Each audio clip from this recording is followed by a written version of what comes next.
महापुरुषों प्यार से कहिए धन निरंकार जी। सतगुरु माता सुदीक्षा सबिंदर हरदेव जी महाराज की जय। महापुरुषों सतगुरु की कृपा और आप सभी संत महापुरुषों के आशीर्वाद से दास एक बार पुनः आप सभी संत महापुरुषों के श्री चरणों में उपस्थित है। और दास लगातार कुछ दिनों से गुरु वचनामृत नामक पुस्तक से सतगुरु के दिव्य पावन प्रवचन आप तक साझा कर रहा था। पर एक ऐसा सौभाग्य का समय आया कि एक पुरातन महात्मा से मिलने का सौभाग्य प्राप्त हुआ। और उससे भी बड़ी खुशी की बात कि उन महात्मा जी के घर में मिशन की संत निरंकारी पुरानी पत्रिका 1971 से लेकर के 72, 73, 74, 75, 77, 79 और बहुत सारी पुस्तकें थी। पर वो इतनी पुरानी हो गई थी, इतने टूट फूट गई थी कि उसमें से छांट करके दास सब लेकर के आया। और इस उत्सुकता को रोक भी नहीं पाया कि आज जहाँ सतगुरु माता सुदीक्षा सबिंदर हरदेव जी महाराज का यह आदेश कि हमें शहंशाह वाला युग लाना है, तो ये वो दौर जिस दौर में शहंशाह बाबा अवतार सिंह जी महाराज, गुरु गद्दी युग प्रवर्तक बाबा गुरबचन सिंह जी महाराज के मजबूत कंधों पर सौंप करके खुद ही एक गुरसिख का जीवन व्यतीत कर रहे थे। तो आज आप सभी के समक्ष सदगुरु माता सुदीक्षा सबिंदर हरदेव जी महाराज की कृपा से संत निरंकारी पत्रिका 1971 अक्टूबर 1971 का अंक है। उस समय इसकी एक कॉपी की कीमत 60 पैसे होती थी और वार्षिक चंदा 7 रुपये और जीवन पर्यंत 100 रुपये। और इन पुस्तकों को देख करके महात्मा जी के पास दास का मन द्रवित हो गया और शर्म से झुक गया कि ये महात्मा, ये महापुरुष उस ज़माने में भी इनके घर पे वो पत्रिका आती थी। आज हम भी अपने आप को महात्मा कहते हैं, संत कहते हैं, महापुरुष कहते हैं, गुरसिख कहते हैं। हुजूर के बार बार आदेशों के बावजूद भी क्या हमारे घर में भी संत निरंकारी पत्रिका हंसती दुनिया एक नज़र, हिंदी, मराठी, गुजराती, पंजाबी जितनी भाषाओं में आती हैं, हम जिस भाषा को ज़्यादा पढ़ने वाले हैं, क्या हमारे घर में आती है? यह भी हमें एक बार ज़रूर सोचना चाहिए। ये महात्मा ना कि मंगाते थे बल्कि इसको सहेज करके, जहां हम अपने घरों के फर्नीचर चंद सालों में फेंक देते हैं, अपने वस्त्र फेंक देते हैं, पुराने सामान को एक एक करके फेंक देते हैं। 1971 सुनने और कहने में जितना आसान लगता है संत जी, तकरीबन 52 साल पुरानी ये पत्रिका अगर किसी महात्मा ने संजो करके रखा तो भी अपने आप में एक मिसाल ही है। लाइब्रेरी में, संग्रहालय में तो रखी जा सकती है, किसी के घर में इतनी पुरातन पुस्तकें अगर पड़ी हैं तो वाकई साथ संगत कहीं ना कहीं हम और आपको ये जानने और ये सोचने पर मजबूर करती हैं कि उस समय के, उस युग के जो संत महात्मा थे उनमें और हम में कहाँ अंतर आ गया है, कहाँ फ़र्क आ गया है। दास तो समझता है इस बात से कि वो सब सतवचनी थे, ज्यों का त्यों मानते थे, गुरु के आदेश पर अपने सर्वस्व निछावर कर देते थे। आज इस पत्रिका के माध्यम से हम उन पुरातन महात्मा के भाव श्रवण करेंगे। जैसा कि हम सभी जानते हैं कि पत्रिका में सबसे पहले गुरु वचनामृत से शुरुआत होती है, पर दास गुरु वचनामृत को सबसे बाद में रखेगा और पहले इस पूरी पत्रिका में तमाम जो महात्मा हैं उनके गीत, विचार, व्याख्यान और पूरी किताब को ऐसा कोशिश है कि इसे आप सभी के श्री चरणों में रखें। और इसका एक ही मकसद, एक ही उद्देश्य कि हम सभी एक बार अपने आप को ले चलें उस पुरातन युग में। आज से 50 साल पहले दास की तो जन्म भी तब नहीं हुआ था, 1977 में जन्म हुआ और ये 1971 का हमारे जन्म से 6 साल पुरानी पत्रिका तो दास के हाथ में जब लगी तो दास तो एकदम आत्मविभोर हो गया, खुशी से झूम उठा और अपने आप को रोक ना सका। तो आप सबका आशीर्वाद चाहने के लिए, आप सबका कृपा प्राप्त करने के लिए दास इस पत्रिका को और अब निरंतर इस चैनल के माध्यम से, अपने निरंकारी बुक समरी चैनल के माध्यम से जितनी भी पत्रिका पढ़ने लायक होगी उन पत्रिका को आपके समक्ष दास लेकर के आएगा और हम सभी मिल कर के उन पुरातन महात्मा को एक बार श्रद्धा सुमन भी जहाँ अर्पित करेंगे और जहाँ उनके जीवन से प्रेरणा लेंगे, उनके भावों से, उनके समर्पण से हम भी कुछ सीख सकें। और यही अरदास सतगुरु माता के चरणों में कि हे दीनदयाल, हे सच्चे पातशाह, हे सतगुरु माता सुदीक्षा सविंदर हरदेव जी महाराज, इतनी शक्ति और सामर्थ्य बख्शो कि हम सभी भी सच्चे मायने में गुरसिख बन पाएँ। तो इसी उद्देश्य से इस निरंकारी पत्रिका 1971 जो अक्टूबर महीने का है, इसमें सबसे पहले जो संपादकीय से दास शुरू करेगा, बढ़ते कदम। आज निरंकारी मिशन का बच्चा बच्चा दैवी खुशी का अनुभव कर रहा है कि हमारा मिशन आज अपने यौवन में पदार्पण कर रहा है। केवल 1 वर्ष बाद हम अपने संत समागम की सिल्वर जुबली मनाने जा रहे हैं। पर जहाँ यह खुशी की बात है, वहाँ यह नहीं भूलना चाहिए कि यौवन खुशियों के साथ साथ जिम्मेवारियाँ भी अपने साथ लाता है। यही नहीं बल्कि यौवन अवस्था में बड़े संभल कर कदम रखने की भी ज़रूरत होती है, क्योंकि यौवन के नशे में प्रायः लड़खड़ा जाने की संभावना बनी रहती है।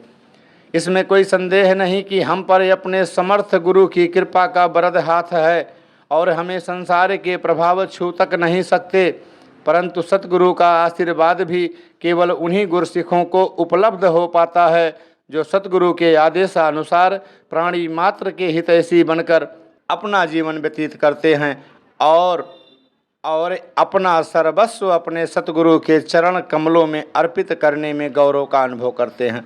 अस्तु, आज जबकि हमारा संत समागम बड़ी तेजी से हमारी ओर बढ़ रहा है, तो हमें यह याद रखना होगा कि जहाँ यह समागम हमारी संगठन शक्ति का मुँह बोलता चित्र होता है, वहाँ हमें जो शिक्षा दीक्षा सतगुरु से प्राप्त हुई है, उस पर चलकर सतगुरु की आशीर्वादें प्राप्त करने का भी स्वर्ण अवसर प्रदान करता है। और साथ ही हम अपनी यौवन शक्ति का सदुपयोग करके मानव कल्याण के इस अभियान में सहायक सिद्ध हो सकते हैं।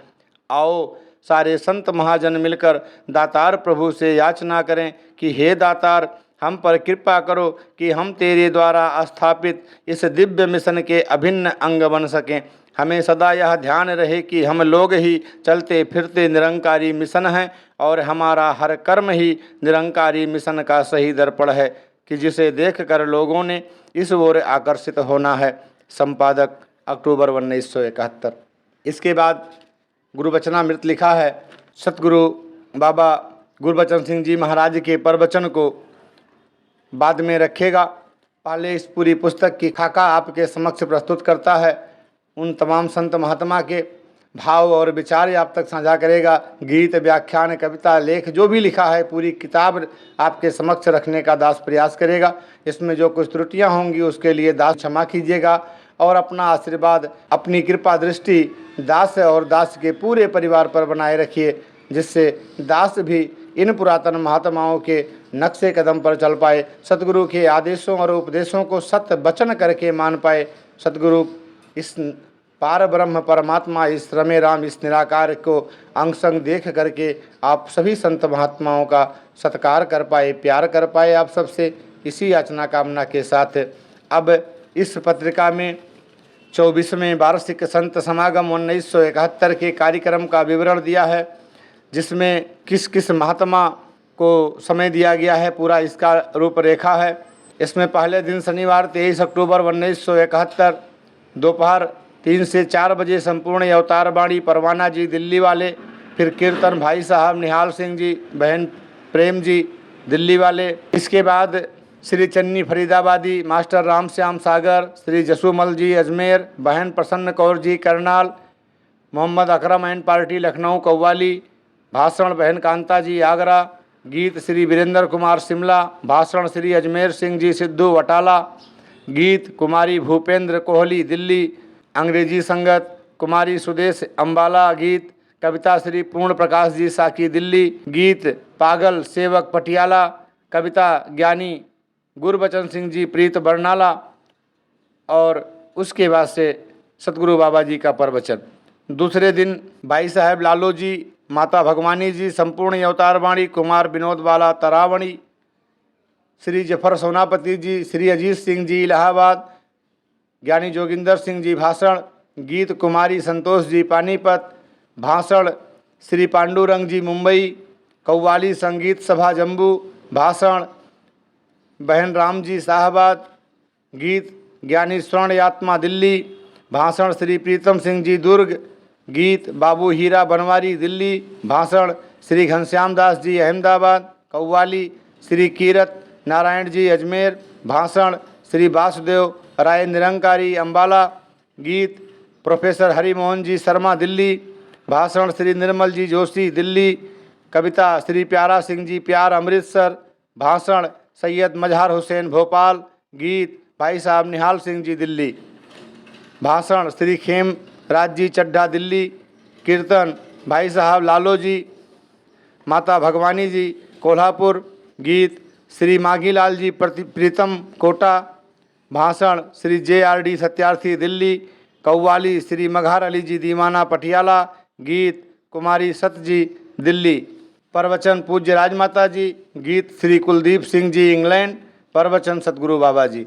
तीसरे दिन का जो समागम सोमवार का था उसमें बहन बचनी जी इंग्लैंड, कीर्तन श्री मिलाप सिंह जी कल्याण, गीत श्रीमती मंगल सेन जी दिल्ली, गजल श्री बाबू खां अतरौली अलीगढ़, भाषण डॉक्टर अतर सिंह जी पटना, कव्वाली निर्धन एंड पार्टी करतारपुर जालंधर, भाषण बहन संत जी लुधियाना, कव्वाली श्री कन्हैया लाल जी दोहद, भाषण कर्नल एच फौजदार आगरा, गजल अनथक जी पटियाला, भाषण श्री निरंजन सिंह जी जालंधर, गीत श्री सुरजीत सिंह जी दिल्ली, भाषण बहन राज जी प्रिंसिपल गोविंदगढ़, गीत श्री अशोक मिश्रा फर्रुखाबाद, भाषण भाई साहब रूपलाल जी बूंदी, गीत संगीत पार्टी फर्रुखाबाद, भाषण काका भारत भूषण हिसार, भाषण भाई साहब अमर सिंह जी पटियाला, कव्वाली गोपी एंड पार्टी मुंबई, भाषण श्री सुखजिंदर सिंह जी इंग्लैंड, कविता श्री अलमस्त जी दिल्ली, भाषण श्री राजकवि जी अमृतसर, गीत कुमारी आशा जी पटियाला, गीत बहन कमला जी चौधरी दिल्ली, भाषण पूज्य प्रधान जी, गीत श्री राजू जी मद्रास, प्रवचन सतगुरु बाबा जी। दोपहर 3 से सायं 8 बजे इस दिन विशाल कवि दरबार का भी आयोजन, और इसकी जो समस्या थी उस समय 1971 में, मेरा मिशन है एकता ते विश्व दे कल्याण दा। विशेष भाषण प्रोफेसर जोगिंदर सिंह जी पुरी। अब इसमें कुछ सूचनाएं लिखी हैं। कार्यक्रम में हर प्रकार की तब्दीली सचिव महोदय की इच्छा अनुसार हो सकती है।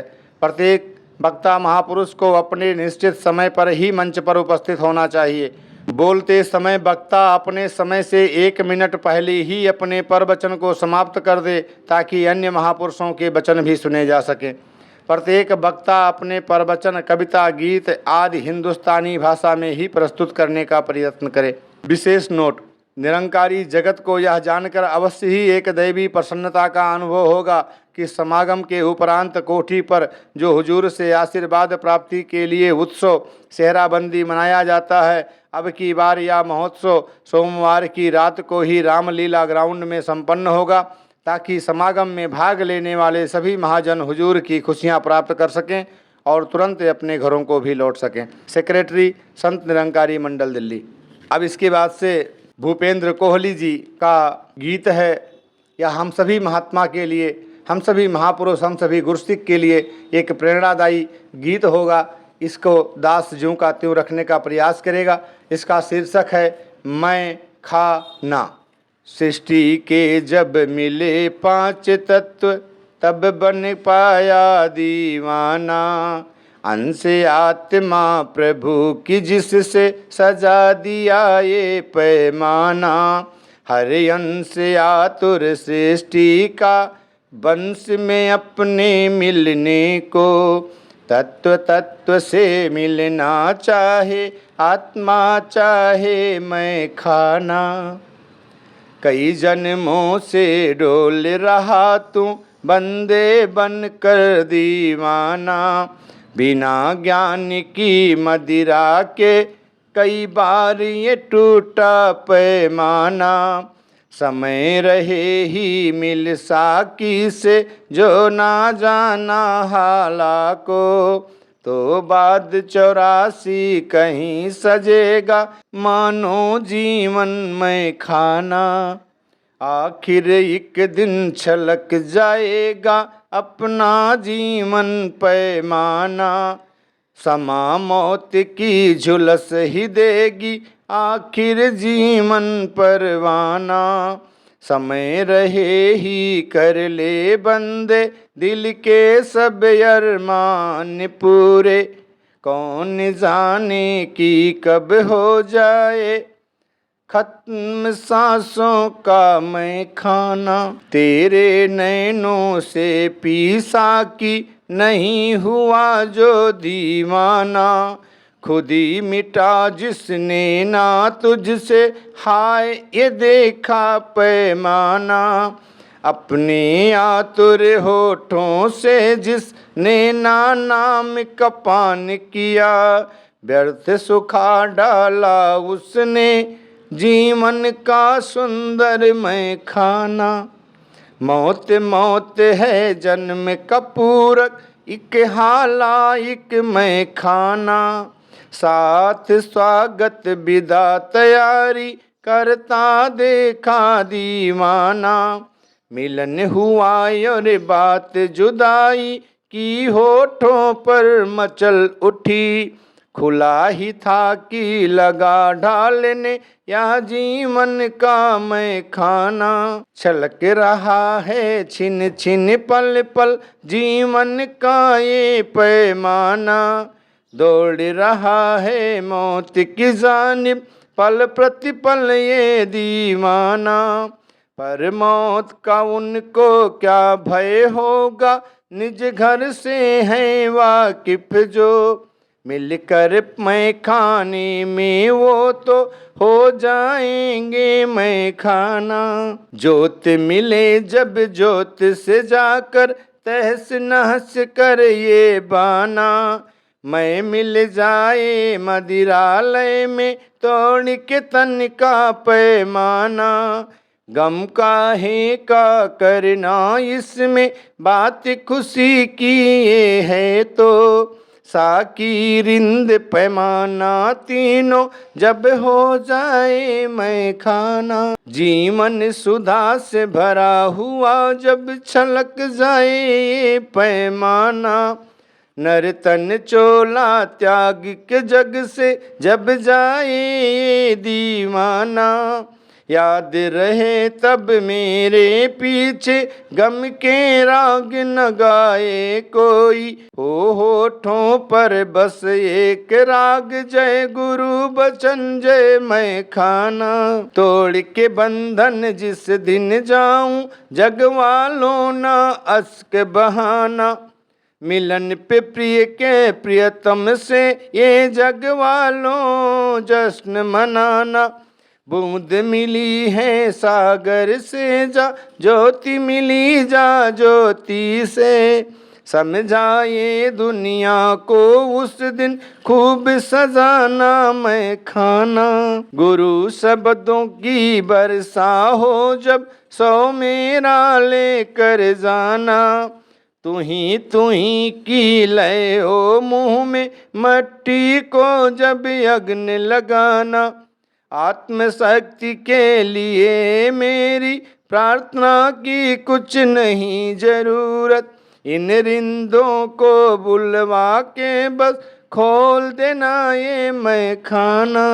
इसके बाद एक भेंट निर्मल जोशी जी दिल्ली वाले ने लिखा कि संत निरंकारी पत्रिका के स्टाफ ने पिछले दिनों श्री निर्मल जोशी जी के नेतृत्व में श्री खेमराज जी चड्ढा, जो पूज्य बाबा जी के साथ निजी सचिव के रूप में विश्व भर की यात्रा करके आए हैं, से एक भेंट की। पाठकों की जानकारी के लिए उसे ज्यों का त्यों छापा जा रहा है। संपादक। 22 अगस्त 1971 रविवार का दिन था। काफ़ी गर्मी थी। निरंकारी भवन में पूज्य बाबा जी की विदेश यात्रा से वापसी का प्रथम रविवार की संगत थी, अतः बहुत भीड़ थी। सेवा दल की रैली भी थी। ऐसे व्यस्त वातावरण में श्री चड्ढा साहिब को मिल पाना एक कठिन कार्य था। वे भी अत्यंत कार्यरत थे और साथ ही संत निरंकारी की ओर से ऐसी भेंट का प्रथम अवसर था। अतः बहुत दौड़ धूप के उपरांत चड्ढा साहब खाली हुए और एक सजे हुए कमरे में हमें बुलाया गया। वातावरण अत्यंत शांत था। श्री चड्ढा साहब एक स्वस्थ युवक हैं अधिकतर विदेशी वेशभूषा में रहते हैं, आज भी उसी लिबास में थे।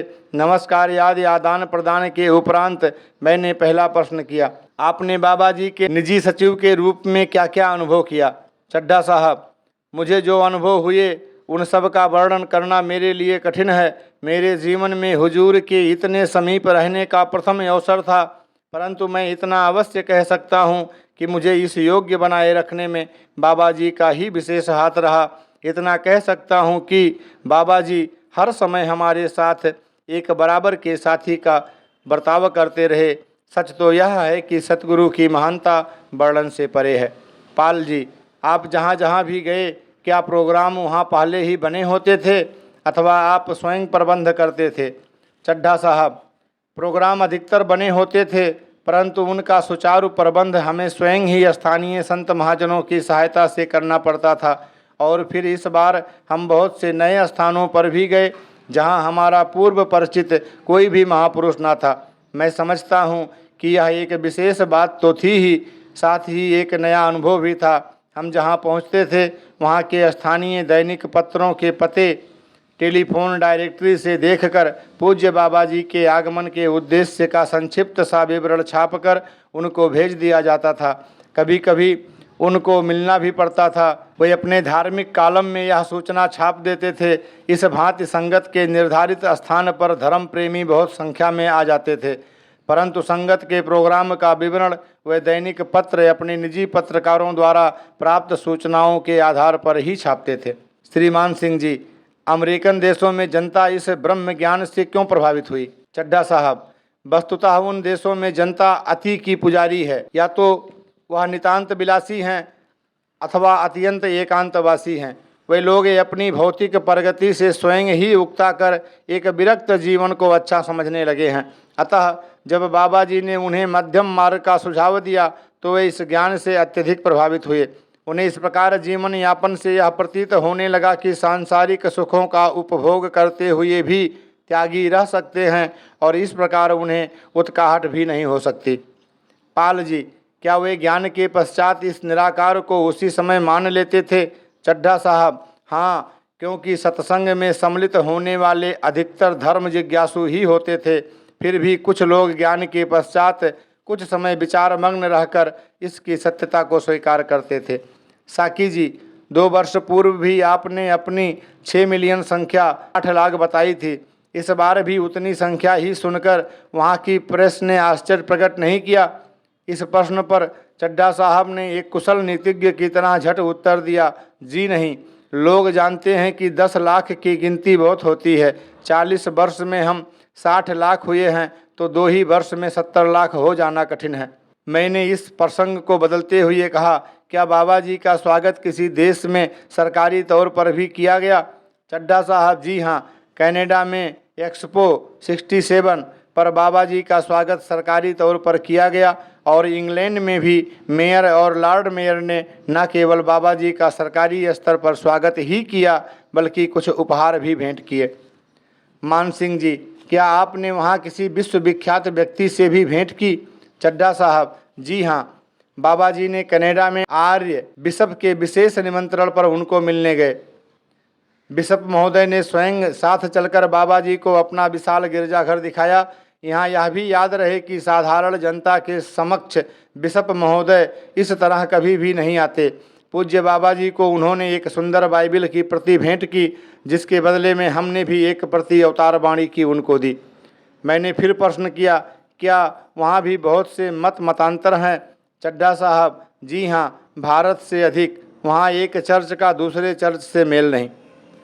जोगिंदर सिंह जी, क्या आपने वहाँ ऐसा महसूस नहीं किया कि वहाँ इन प्रचार यात्राओं के अतिरिक्त भी किसी अन्य तरह अपना प्रचार कर सकते हैं?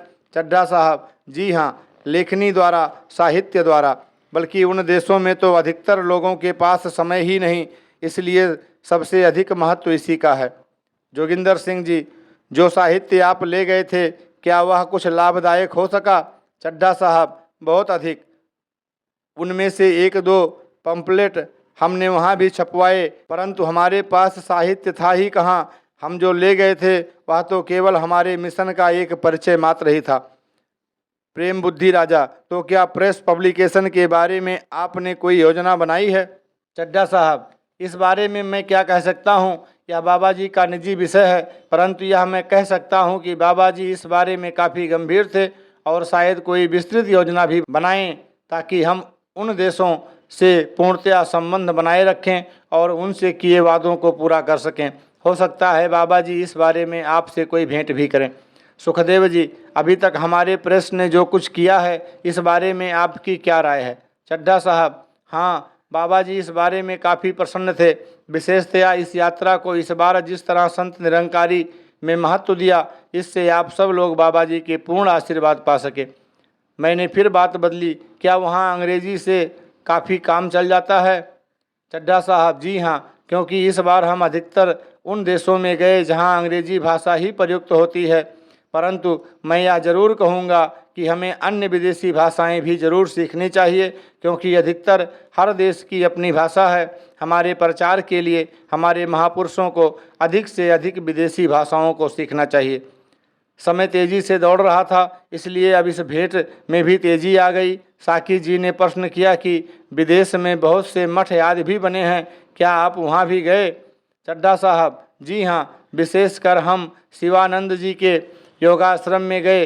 वहाँ के आचार्य ने बाबा जी का स्वयं स्वागत किया और एक पहाड़ी पर संगत भी हुई। बाबा जी की इस बात से सब प्रभावित हुए कि जिस तरह योग साधनों से शरीर स्वस्थ रहता है, उसी तरह ब्रह्म ज्ञान से आत्मा निर्मल होती है। मैंने समय की कमी को ध्यान में रखते हुए आखिरी प्रश्न किया कि आप इस यात्रा के बारे में अपने कुछ निजी विचार प्रकट करें।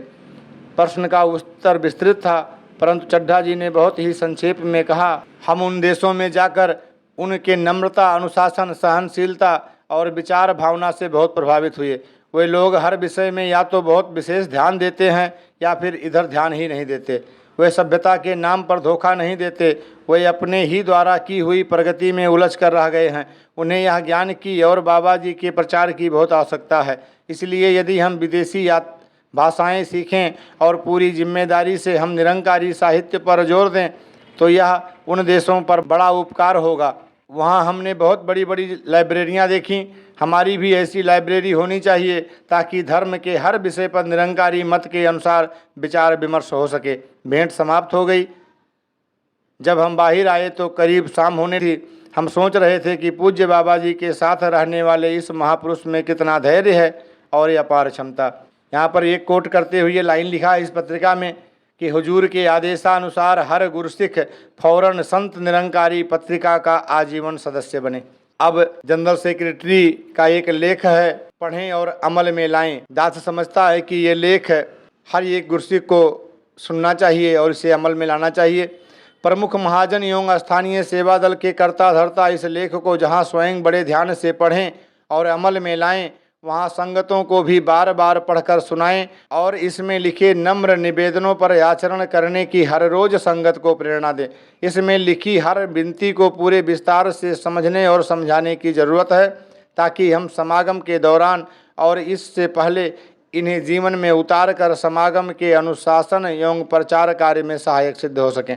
सेक्रेटरी, निरंकारी जगत को यह बताने अथवा समझाने की अब रत्ती भर भी ज़रूरत नहीं रही कि हमारा यह वार्षिक समागम हमारे मिशन के प्रचार का सर्वोत्तम साधन है। यही नहीं बल्कि यही एकमात्र ऐसा साधन है कि जिसके द्वारा हम अपने सतगुरु द्वारा प्रदत्त शिक्षाओं का अर्थात अमन, एकता एवं प्रीत प्यार का जीता जागता रूप संसार के सम्मुख रख सकते हैं। इस बात का स्पष्ट प्रमाण यह है कि हर बार ही इस संत समागम में भाग लेने वाले महाजनों की गिनती गत समागमों से कहीं बढ़ चढ़कर होती है।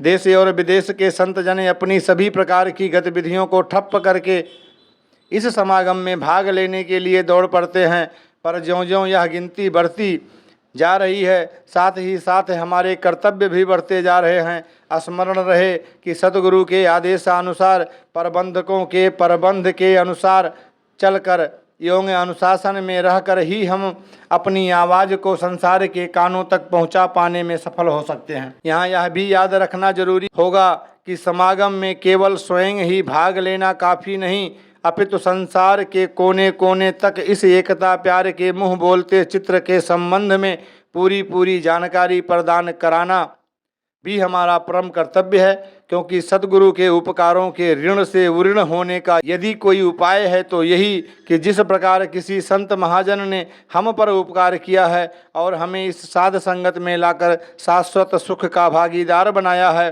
ठीक उसी प्रकार हम भी किसी भूली भटकी आत्मा को इस महात्मा के चरणों में लाकर उसका लोक एवं परलोक सुखमय बनाने का भरसक प्रयत्न करें। प्रचार संबंधी जानने योग्य बातें। अस्तु, संसार तक इस कल्याणदायिनी आवाज़ को पहुंचाने के लिए हम अब की बार हुजूर बाबा जी के आदेशानुसार आपकी सेवा में बहुत से पोस्टर, इश्तिहार, हैंडबिल्स, पंपलेट एवं पट्टियाँ आदि भेज रहे हैं। आप महाजनों का कर्तव्य बन जाता है कि आप अपने शहर और आसपास के क्षेत्रों में इन्हें इस ढंग से लगवाएं कि जिससे वहां के रहने वाले हर व्यक्ति को आपके इस विशाल संत समागम की जानकारी प्राप्त हो सके। प्रायः देखा गया है कि इश्तिहार आदि का बंडल बंधा का बंधा ही पड़ा रह जाता है। अब की बार हुजूर का यही आदेश आया है कि प्रमुख महाजन एवं सेवा दल के कर्ता धर्ता इस बात की ओर विशेष ध्यान दें। यदि कहीं इन इश्तिहारों को आप स्वयं लगा पाने में अपने आप को असमर्थ पाएं तो इश्तिहार लगाने वालों की सेवाएं प्राप्त करने की कोशिश करें। दूसरी बात जिसकी ओर हमें इससे भी बढ़कर ध्यान देना होगा कि हम जिस गाड़ी में आएँ अथवा बस, कार या साइकिल पर आएँ उस पर उपयुक्त फोटो, पोस्टर या लिखी हुई पट्टियाँ अवश्य लगाएं। भले ही आप अकेले आएँ या कोई ग्रुप बनाकर आएँ, परंतु आपको इस आदेश की ओर पूरा ध्यान देना होगा। यही नहीं, संत समागम से कई दिन पहले ही अपनी कारों, स्कूटरों, मोटरसाइकिलों अथवा साइकिलों पर समागम संबंधी जानकारी प्रदान करने वाले प्रचार साधनों अर्थात पट्टियों का अवश्य उपयोग करें। समागम के प्रचार हेतु आप लगभग इस प्रकार की जानकारी प्रदान कर सकते हैं। दिल्ली चलो अमन और एकता के प्रचारक निरंकारी मिशन का विशाल संत समागम रामलीला ग्राउंड 23, 24 और 25 अक्टूबर को ना भूलें।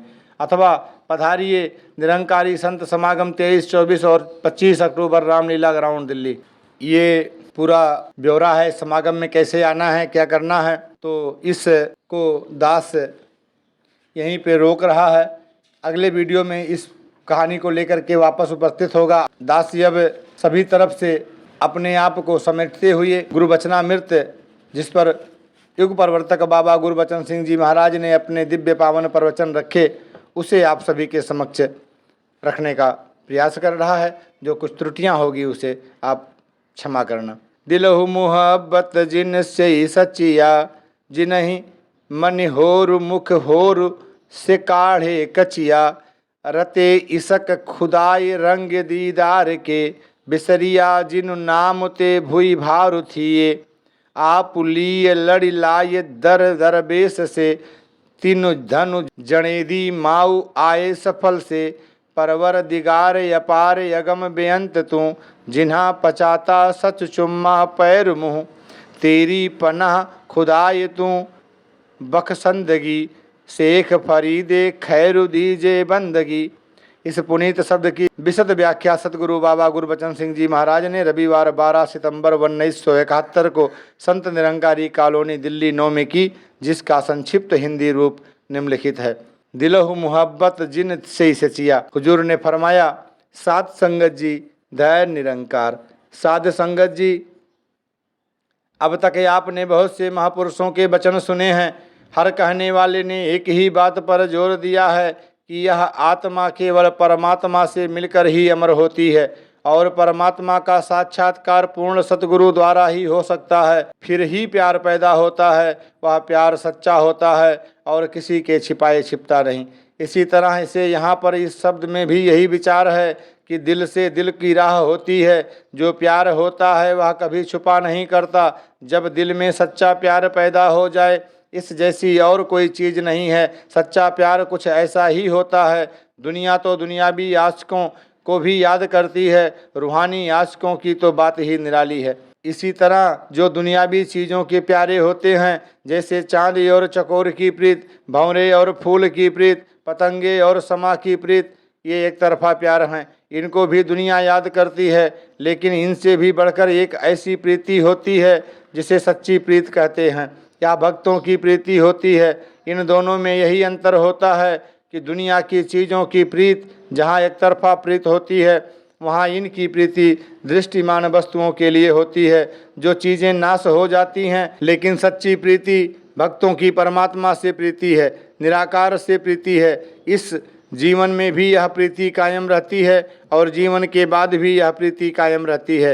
यहाँ शेख फरीद जी इस सच्ची प्रीति का वर्णन कर रहे हैं कि जिनके दिल में मोहब्बत है, जो इस सच्चे पार ब्रह्म परमात्मा को जानकर सही रूप से प्रीत करते हैं, वही सच्चे हैं और वे ही आनंद और सुख प्राप्त कर सकते हैं। जिन्हीं मन होर मुख होर ते काढ़े कचिया, जिनके मन में कुछ और है और बाहर से कुछ और है, कच्चे लोग होते हैं, वे कभी भी इस दरगाह में परवान नहीं होते, उनको बाहर निकाल दिया जाता है। आज तक जितने भी बनावटी भक्त हुए, जिन्होंने बनावटी भक्त बनने की कोशिश की, उनका क्या हाल हुआ, इससे इतिहास भरे हुए हैं, यहाँ बताने की ज़रूरत नहीं। लेकिन जो श्रद्धा और प्रेम से और सही भावना से सतगुरु के चरणों में आ जाता है, जो सच्चे दिल से सतगुरु की सेवा करता है, वह सारे सुख प्राप्त कर लेता है। उसकी शोभा इस संसार में भी होती है और जब उसका शरीर नहीं रहता तब भी उसकी शोभा कायम रहती है। इसके मुकाबले में बनावटी भक्त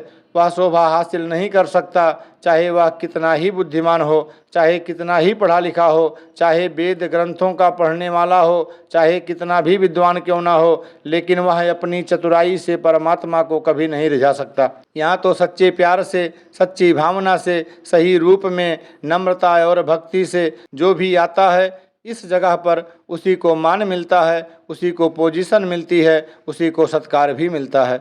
इस संगत में आप देखते ही रहते हैं कि कई लोग मतलब की वजह से आ जाते हैं, वे बड़े विद्वान भी होते हैं, दुनिया में उनकी हैसियत भी होती है, दुनिया में उनकी मानता भी होती है, लेकिन उनकी यही कामना होती है कि उनको यहाँ भी बड़ा बना दिया जाए, उनकी शोभा होनी शुरू हो जाए। लेकिन यह संगत जल्दी से ऐसा नहीं करती। यहाँ पर बड़े बड़े विद्वान आए, बड़े बड़े कवि लोग आए, लेकिन चंद ही दिन रहकर चले गए। वे चाहते थे कि शायद इल्म लियाकत के ज़ोर से हमें बड़ी पोजीशन यहाँ मिल जाए, लेकिन यहाँ ऐसा नहीं होता। यहाँ तो कर्म प्रधान है। यहाँ तो वही लोग मान पाते हैं जो तन मन धन से सही तरीके से सेवा करते हैं, जिनका जीवन सही तरीके से ढला होता है। चाहे उनकी आवाज़ में शक्ति हो या ना हो, चाहे वे बोल सकते हों या नहीं, चाहे वे अपनी जज्बात को बयान कर सकते हैं या नहीं कर सकते, अगर उनका कर्म होगा, अगर गुरु की सेवा में सही रूप से लगे हुए हैं, तो वे इस दरगाह में, इस सत्संग में, इस महापुरुषों के संगठन में अवश्य रुतबा पा लेते हैं। उनकी पूजा होती है और उनकी श्लाघा होती है। लेकिन जिसके अंदर यह भावना होती है कि मैं तो बड़ा हूँ, वह कभी भी बड़ा नहीं हो सकता। यहाँ पर इस शब्द में भी ऐसा ही बताया गया है कि जो सच्ची प्रीत रखने वाला है, जिसके अंदर नम्रता और प्यार है, जिसके अंदर सही लगन है, वह पूजा जाता है और दूसरा खुद ब खुद निकल जाता है। जैसे एक भूण होता है और दूसरा भौरा, दोनों की शक्ल एक जैसी होती है, दोनों को सामने रख दिया जाए तो कोई भी पहचान नहीं सकता कि भूण कौन सा है और भौरा कौन सा, क्योंकि दोनों का रंग और रूप एक जैसा होता है। उनकी एक ही पहचान होती है कि उनके सामने एक तरफ फूल रख दो, दूसरी तरफ बिष्टा। जो भौरा है वह फूल की तरफ चला जाएगा और भूड़ बिष्टा में पहुंचकर गोलियां बनाना शुरू कर देगा। इसी तरह साध संगत के प्रेमी और संसार के प्रेमी इकट्ठे नहीं रह सकते। संसार से प्यार करने वाला संसार के हिसाब से सोचने वाला होता है। वह चाहता है कि वह मान पाए, लेकिन वह इन महापुरुषों में मान नहीं पा सकता, क्योंकि उसकी चाहना में स्वार्थ है। लेकिन इनका स्वार्थ अच्छे ढंग का होता है। वे आप भी सुखी होते हैं और दुनिया को भी सुखी करने की कोशिश करते हैं। संसार के लोग केवल अपना ही स्वार्थ देखते हैं। जब उनका स्वार्थ डामाडोल होने लगता है तो वो किसी बुरी से बुरी हरकत करने से भी कतराते नहीं। किसी की जान भी लेनी पड़े तो वे उसके लिए भी तैयार हो जाते हैं। यहाँ पर भी यही बात बताई है कि जो सच के उपासक हैं और जो बनावट के उपासक हैं, वे खुद ब खुद अलहदा हो जाते हैं, दोनों इकट्ठे नहीं रह सकते। रते इसक खुदाई रंग दीदार के, जो सच्चे हैं वे इस पर ब्रह्म परमात्मा का दीदार करके इसके प्यार में रत होते हैं। उनकी कोई कामना नहीं होती, उनका कोई मतलब नहीं होता और संसार का उनको कोई ध्यान नहीं होता।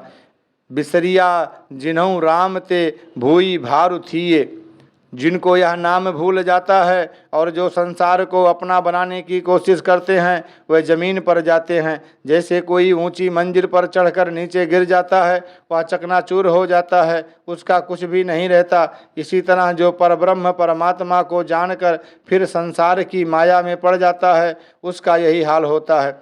लेकिन जो सही रूप में भक्त होता है वह कहता है कि मेरा यही निरंकार परब्रह्म परमात्मा है, मेरी यही साध संगत है, मेरा यही गुरु है, यही मेरा असली निशाना है और यही मेरी ज़िंदगी का सहारा है, इसी से मुझे सुख ही सुख है। लेकिन जो नीचे की तरफ गिरता है वह फिर उठ नहीं सकता, उसके लिए फिर उठना बहुत मुश्किल हो जाएगा। लेकिन जो परमात्मा को याद रखते हैं, उसको भूलते नहीं, उनका जीवन बन जाता है, वह सुख ही सुख प्राप्त करते हैं। आप लिए लड़ लाए दर दर बेस से, यही गुरसिक की आवाज़ होती है कि मुझे अपने दर पर अपने चरणों में सतगुरु ने लगाया है। यह मेरी हिम्मत की बात नहीं, यह मेरी तदबीर, मेरी सयानप या चतुराई की बात नहीं, या तो सतगुरु की कृपा हुई कि मुझे इस पर एतबार आ गया, श्रद्धा और प्रेम आ गया। मैं नम्रता और सत्कार से सतगुरु के चरणों में आ गिरा और सब कुछ प्राप्त कर लिया। यह सतगुरु की ही कृपा है। 3 धनुज जनेदी माए आए सफल थे, जो सतगुरु के पास आ जाता है उसकी माता भी धन्य है, उसका जन्म भी धन्य है, उसका जीवन प्रशंसा योग्य है, उसका जीवन सफल है, क्योंकि उसने सतगुरु की कृपा से ऐसे राम को जान लिया है जिसने अपने असली रूप को पहचान लिया है। उसकी अपने परमात्मा से प्रीत लग गई। ऐसे लोगों को ही धनवान कहा गया है, दूसरे लोगों को धनवान नहीं कहा गया। जो प्रकृति के उपासक बने हुए हैं उनको कोई धनता नहीं मिल रही। दुनिया में बड़े बड़े राजे महाराजे हुए, बड़े बड़े विद्वान हुए, लेकिन किसी भी धर्म ग्रंथ में इनको पदवी नहीं मिली। परंतु पदवी किसको मिली? जिनका कि परब्रह्म परमात्मा से प्यार हुआ, चाहे वह धन्ना जाट हुआ, चाहे वह रविदास चमार हुआ, चाहे वह भिलनी हुई, चाहे वह राजा जनक हुआ, चाहे और कोई भी भक्त हुआ। जो भी महापुरुष हुआ जिसके अंदर परमात्मा के लिए श्रद्धा और प्रेम था, उसकी धनता ही धनता होती है। दुनिया में बड़े बड़े सम्राट हुए हैं, जैसे अशोक, अकबर और हजारों ही धनाढ्य लोग हुए हैं। आज कोई प्रातः उठकर उनका नाम नहीं लेता। बड़े बड़े साइंसदान हुए हैं, बड़े बड़े सियासतदान हुए हैं, उनकी जीवन काल में जय जयकार जरूर हुई है, डंडे के जोर से उनकी जय जयकार होती है, बाद में उनको कोई पूछता भी नहीं। लेकिन जो भक्त होते हैं, जो महापुरुष होते हैं, जब तक वे संसार में रहते हैं तब तक जय जयकार होती है, और जब इस संसार में नहीं रहते तब भी उनकी जय जयकार होती है, क्योंकि उनकी प्रीति सच के साथ होती है, उनकी कांच के साथ प्रीति नहीं होती। उसमें थोड़ी देर चमक दमक जरूर नज़र आती है, बाद में उसका कोई मोल नहीं होता। कांच की चीज़ देखने में तो अच्छी लगती है, लेकिन जब हम उसे किसी पारखू के पास ले जाते हैं तो उसके बदले कुछ प्राप्त नहीं होता। लेकिन अगर हमारे पास सोना 1 या 2 मासा भी हो, उसको लेकर हम चल पड़ते हैं तो कुछ ना कुछ लेकर ही आते हैं, कुछ धन प्राप्त हो ही जाता है। इसी प्रकार जो माया के बड़े बड़े व्यापारी बने हुए हैं, उनको माया से कुछ प्राप्त नहीं होने वाला। जो परब्रह्म परमात्मा निराकार के साथ मिले हुए हैं और साथ साथ माया को भी चलाते हैं, इसका सही इस्तेमाल करते हैं, वह तो ठीक है। लेकिन जो सिर्फ माया के पुजारी बने हुए हैं, उनका वही हाल होगा जैसे कोई ऊंची मंजिल पर पहुंचकर नीचे गिर जाता है और चकनाचूर हो जाता है। परवरदिगार अपार यगम बेअंत तू, हे परवरदिगार, हे निराकार, तू अपार है, तू बेअंत है और तेरा कोई अंत नहीं पाया जा सकता। जिन्हा पछाता सच चुम्मा पैर मुँह, जो भी इस सच की पहचान कर चुका है और पहचान करा रहा है, मैं अपने मुंह से उसके चरण चूमूं और मेरी यह अवस्था सदा बनी रहे। जिसके अंदर नम्रता होती है उसके अंदर ही यह अवस्था आती है, लेकिन जिसके अंदर अभिमान होता है उसके अंदर यह अवस्था नहीं आ सकती।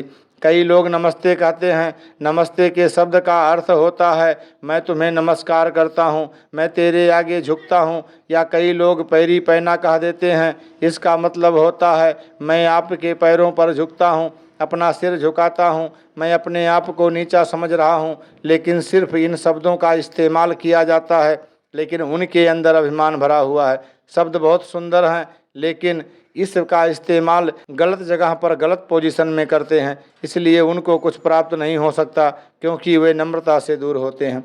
जो भी परवरदिगार परमात्मा को जानते हैं और जानकर दूसरों को बता रहे हैं, ऐसे भक्तों के, ऐसे महापुरुषों के चरणों को मैं चूमूं, यही मेरा जीवन बना रहे, यही गुरसिक की कामना होती है। आप देखते ही हैं कि यहाँ पर भी हम इस संगत में हर एक महापुरुष बच्चे बच्चे का दास बना हुआ है, क्योंकि आपको पता है कि इस बच्चे में भी भगवान मौजूद है, इसको निराकार का ज्ञान है। यह आज भी निरंकारी मिशन का प्रचार कर रहा है और कल को बड़ा होकर भी यही मिशन का प्रचार करेगा। इसलिए आप बच्चे बच्चे के चरणों को छूते हैं, क्योंकि आप जानते हैं कि यह आत्मा निराकार है और यह निराकार को जान चुकी है, इसलिए आप सत्कार करते हैं। तेरी पनाह खुदाए तू बख्शंदगी, मुझे तेरी पनाह है और तू ही बख्शनहार है। इस दुनिया में तो सब जुर्म की सज़ा ही देने वाले हैं, तू क्षमा करके पाप कर्मों को बख्श देता है, यही तेरी सिफत है। शेख फरीद खैर दीजिए बंदगी, मेरी झोली में खैर डालो कि मैं तुम्हारी बंदगी करता रहूं, मैं तुम्हारा ताबेदार बना रहूं और सेवा करता रहूं। हे दातार, मेरे पर यही बख्शीश कर कि मेरा जीवन ऐसा बना रहे, इससे यह लोक भी सुखी हो जाता है और परलोक भी सुहेला हो जाता है। सात संगत जी, द निरंकार जी। सात संगत जी, ये 1971 अक्टूबर महीने की निरंकारी संत निरंकारी पत्रिका में से दास ने इस प्रवचन को और महापुरुषों के वचन को आपके समक्ष रखने का प्रयास किया। अभी इस पत्रिका में बहुत सारे गीत, कविता, गज़ल और बहुत सारे लेख हैं, जिसे दास अगले वीडियो में आप सबके श्री चरणों में लेकर के उपस्थित होगा। और दास को बोलने के दरमियान जो कुछ त्रुटियां होंगी, उसके लिए भी आप दास को नाजान बच्चा समझकर बख्श लेना जी। और अपनी कृपा दृष्टि, अपनी दया दृष्टि दास और दास के परिवार पर ऐसे ही आप सब निरंतर बनाए रखें। और एक बात दास ज़रूर कहना चाहेगा, शहंशाह बाबा अवतार सिंह जी महाराज ने फरमाया कि दुनिया में कोई भी व्यक्ति हो, कोई भी चीज़ हो, कोई भी वस्तु हो, कोई भी उद्देश्य हो, कोई भी मकसद हो, कोई भी जरिया हो, जो हमें सत्संग से, इस निराकार से, साध संगत से, इस सद्गुरु से, इस परमात्मा से दूर ले जाता हो, वही हमारा सबसे बड़ा शत्रु है।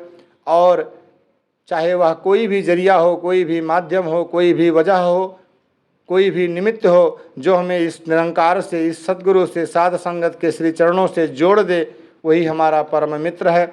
इस लिहाज से दास एक आपके श्री चरणों में नतमस्तक होता हुआ करबद्ध प्रार्थना करता है कि इस अनमोल दात को, इस नूरानी दात को, सतगुरु के दिव्य पावन प्रवचन को आप स्वयं जहाँ सुनते हैं, इसी तरह आप अपने मोबाइल में जितने भी आप संत महात्मा हैं, आपके संपर्क में, आपके मोबाइल में जिसके नंबर हैं, उन सभी महात्मा तक इस वीडियो को शेयर ज़रूर करें।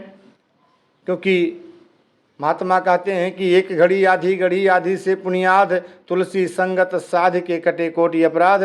तो अगर इसी बहाने एक जहाँ ये सेवा हो जाएगी और दूसरा होगा कि हर महात्मा तक यह वीडियो पहुँचेगी, इससे जब भी हमें मौका मिलता है, चाहे हम मकान में हैं, दुकान में हैं, घर में हैं, कहीं पर भी हैं, काम पे हैं, जब 10 मिनट 5 मिनट फुर्सत मिला, मोबाइल अब हर एक के पास सतगुरु की कृपा से है, तो इसे 2 मिनट 5 मिनट अगर सतगुरु के दिव्य पावन प्रवचन सुनेंगे, हमारे मानसिक जो स्थिति है वह भी शांत होगी, तनाव दूर होगा, डिप्रेशन कम होगा और ध्यान इस पार ब्रह्म परमात्मा, इस निरंकार रमे हुए राम में लगेगा। तो अपना भी जहाँ लोक सुखी होगा वहाँ पर लोक सुहेला होगा।